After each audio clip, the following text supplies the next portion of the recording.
What's up, everybody? Welcome to a new video. In today's video, I want to talk about what the cardinal sin of print on demand is.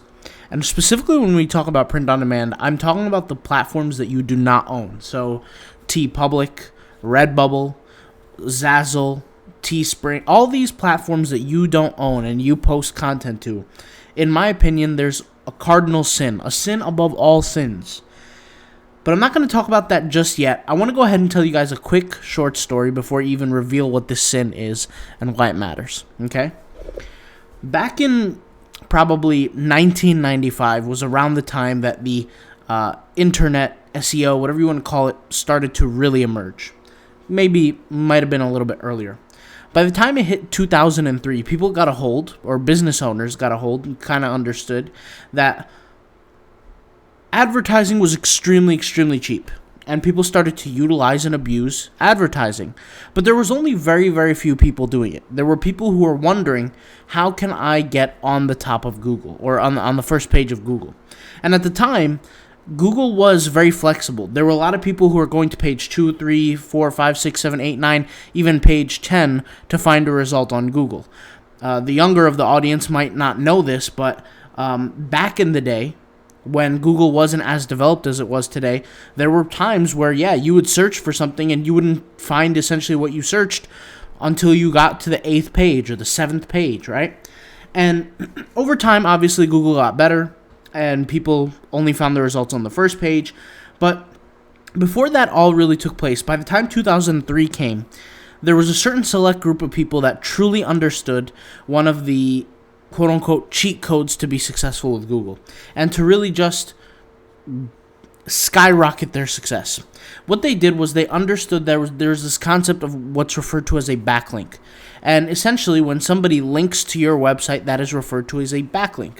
Now, there's two different kinds of backlinks. You have no follow or follow backlinks. And a follow backlink is basically saying that, we want to essentially, in Google's eyes, represent that we recommend this website. The more backlinks you got as a website, the more successful you were. Like I said, there was a select group of people, small group of people who were, I guess you could say, people who would tinker with success with Google. And they had these websites, and what they would do is they would charge money for a small product, whatever that product was. And 9 times out of 10, to pay for that product, you would actually have to send a check through the mail to purchase the product. There were no payment processors, at least for low-scale businesses, low-scale websites. And what they did was they started creating these machines that would find forums, that would find different places where you can paste your link on other websites. And what would happen is certain websites that found out about this, they would scale through the roof, and they would reach page 1 of Google within a matter of days, weeks even.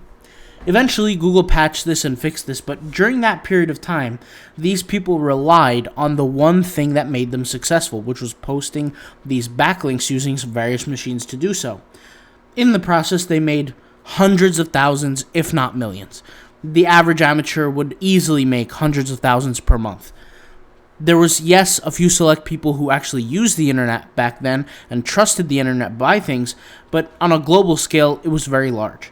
And website owners made hundreds of thousands, if not millions, on a monthly basis. This was not something that was unheard of.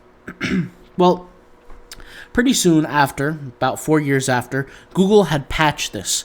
It wasn't, you didn't have the ability any longer to just have a bunch of backlinks and then all of a sudden rank like it was no big deal. There were other things that came into play. And a lot of the things that happened during that period of time is the people who heavily relied on this backlink strategy made a lot of money for the period of time. And then once the thing changed, they were out of business. They couldn't make any money. They couldn't figure out what SEO really was about. They didn't know how to grow. And a very small percentage of people actually got to progress or continue and move forward, but many others were left behind in the dust. The point behind the story is that many of us find this one way to make money with TeePublic, with Redbubble, with Zazzle, with Teespring, with whatever kind of platform you want to call it, right? People even do this with Etsy where they pay for ads. My point is that they rely on one method to earn sales. Some people watching this might rely on the Instagram bots that I've shown that work tremendously well. Some other people might rely very, very heavily on Pinterest, for example. Other people might rely on their tagging ability. Other people might rely just simply through Google SEO. We've talked about this in the tagging course, right? All these different things that they rely on, but they rely on heavily one thing. This is a cardinal sin, because I want you to imagine that there's going to be a point in time where things definitely change. It's not a matter of time of if, but it is a matter of time of when. It doesn't matter if you're on TeePublic and your focus or your skill is tagging. It doesn't matter if you're on Redbubble and your skill is promoting your works on Redbubble. It doesn't matter if you even have a blog and you're promoting your work on a blog and you're gaining success that way. You have to make sure, in the same notion that you try to diversify your income to live a financially free lifestyle, you have to diversify your traffic sources through these print-on-demand platforms. It is a cardinal sin not to. In fact, it is the biggest problem that has caused many individuals to lose their businesses through print-on-demand, because they rely very, very heavily on one thing and then it dies off. Here's the thing with that. Now, this doesn't seem like a big deal to 99% of the people because they might be making money doing a certain method. But you have to understand that there is going to be a point in time where things change. I'll give you an example. If, for example, you rely heavily on your tagging strategy, which is beautiful, it's not something bad. You have to understand that you might want to start learning other skills. You might want to learn how to put a blog together. You might want to learn how to do Instagram marketing, maybe even Pinterest, right? Whatever you seem to be interested in, because what if there's a point in time where something in the algorithm or something with Redbubble or something changes? Then all of your work that you've learned, that you spent years of time and hours accumulating knowledge on how to build up that one thing, vanishes. And I've seen this happen in multiple industries and multiple times. There was an individual that I worked with, I actually told this story multiple times, who was making little to no money. And I gave him a strategy. I taught him how to do something through Instagram, and he started making good money. He started making about $1,500 every week. And at this time, this was pretty decent for him. I mean, he was a kid in high school. He just was starting to learn and getting, into things. And I said, okay. He said, I want to multiply my income as fast as possible. I said, okay, do exactly what you're doing now, but multiply it times 5. Do it 5 times over.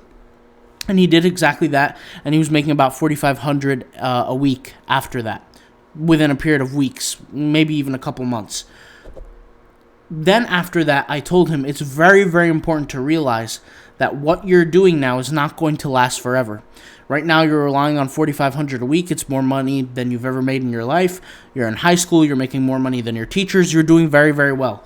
But you have to understand this is not going to last forever. You're going to need to build up other skills as soon as possible, if you haven't done already. What ended up happening was I kept warning this individual over and over and over again. We, didn't communicate for a while. Things got in the way. 6 months to 4 months after the last time I communicated with him, the system that he was working no longer worked. It was done. It was finished. The time for that was over. Now he went from making, let's say, $18,000 a month or something like that, jumped down to about $200 to $300 a month. He didn't know what to do. He didn't know where to go. He didn't know how to start. And I told him it's very important, like I told you, for you to develop other skills. Never heard from that person again. Don't know exactly what happened to him. But my point here is that this person, most likely had to struggle to pick up the next skill if they picked up that next skill. You have to, and I repeat, you have to. If things are going good for you now, you have to plan for the future. There's a lot of reasons why people, during the crash, the past crash, the financial crisis, people used to jump off of buildings, my parents used to tell me, because they had all this money leverage, they couldn't pay it off. They were relying on one source of income. They put all their eggs in one basket. You do not want to be in that position. If you want to take passive income seriously and you actually want to have financial freedom, it's very important to realize that your financial freedom is held in the balance of something that you do not have any control over, right? If algorithms change tomorrow, you have no control over that. If your main source of income changes tomorrow or cancels on you or gets suspended or whatever the case may be, you have zero control. So the best thing you can do is first acquire multiple skills and multiple avenues for traffic building. You're going to have to learn how to, generate traffic through SEO, through tagging, through all these things. And if you need help on that, check out our courses, autopilotpassiveincome.com, $39.99 a course. I'm actually just going to pull it up here just so anybody who's interested, autopilotpassiveincome.com. You can see a bunch of courses: Redbubble tag course, POD design course, learn how to design 60 designs in 30 minutes, upload them, get the job done, that designs that actually sell, not just some crappy copy designs over and over and over. Redbubble tag course, learn how to drive traffic through SEO, tagging, etc. And all the other things are out there, Zazzle, etc. But that's not the point. The point is that learn how to generate multiple skills that drive you traffic from multiple arenas. If you've learned Instagram, go do Pinterest. If you learn Pinterest, go do Facebook. If you learn Facebook and you haven't learned Instagram, go do Instagram. You got to learn everything. On top of that, start a blog. Do something that you could do. Now, understand that this will take investment. It'll take money. It'll take effort. I'll give you a quick example. If you want to start a website, you're going to have to pay for hosting. You're going to have to pay for a domain name. You're going to have to pay for plugins if that's the platform you're going to use, right? If you're going to use WordPress, you might have to use some plugins that are paid and some are not. It just depends.